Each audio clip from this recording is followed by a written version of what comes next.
Vous insistez dans votre livre, Jordan Bardella, sur vos origines, votre prénom, votre identité. Selon vous, l'immigration, est-ce qu'elle peut être une chance pour la France, sachant que vous êtes d'origine italienne et algérienne, et ça vous fait sourire, ma question?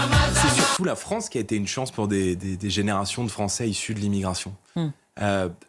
Je peux pas mentir sur qui je suis. Dans mon prénom et dans mon nom, il y a à la fois mon origine sociale, mon origine modeste. Vous représentez les 11 millions de Français. En revanche, vous vous fracassez toujours sur le front républicain. Oh les bâtards. Joker fort, je me casse. Joker. Au fond, dans mon nom de famille, il y a mon passeport et l'identité qui est liée à l'immigration. Et j'explique aussi dans ce livre qu'il y a beaucoup de Français issus de l'immigration qui ont fait un effort exigeant en arrivant dans notre pays de devenir des Français non pas entièrement à part, mais à part entière. Quand on descendait dans la rue, il y avait une identité française, il y avait une culture. Alors tout à l'heure, j'ai noté, oui voilà, aujourd'hui vous avez 26% de jeunes femmes qui se disent musulmanes qui portent le voile.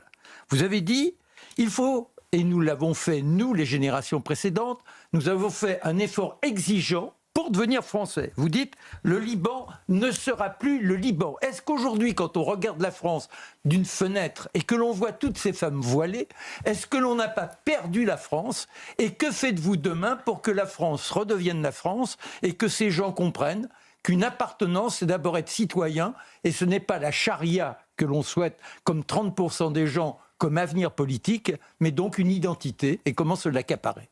4 questions en une. Il faut faire court. La question la plus complexe et la plus difficile. Maîtriser les flux migratoires ne réparera pas 40 années de politique d'immigration.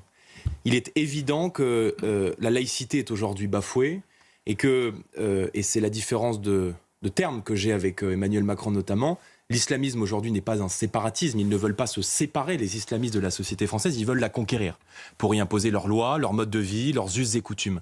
Moi, je suis contre le voile. Je pense que le voile, je respecte parfaitement le port du voile dans un pays de culture musulmane. Ça ne me pose aucune difficulté. Le voile partout. Et en revanche, en France, je considère que le voile est un outil de discrimination entre l'homme et la femme. Et beaucoup aujourd'hui, et notamment dans les banlieues, et notamment en Seine-Saint-Denis où j'ai grandi, certaines portent le voile parce qu'elles y sont contraintes et que parfois le voile, c'est un moyen, à vos souhaits, c'est un moyen de ne pas être embêté lorsqu'on rentre chez soi le soir. Mais de plus en plus, c'est un outil d'affirmation de la culture islamique et un outil de contestation de la laïcité. Comment demain... J'arrive. Non, ce que je voudrais savoir, aujourd'hui, elle porte le voile.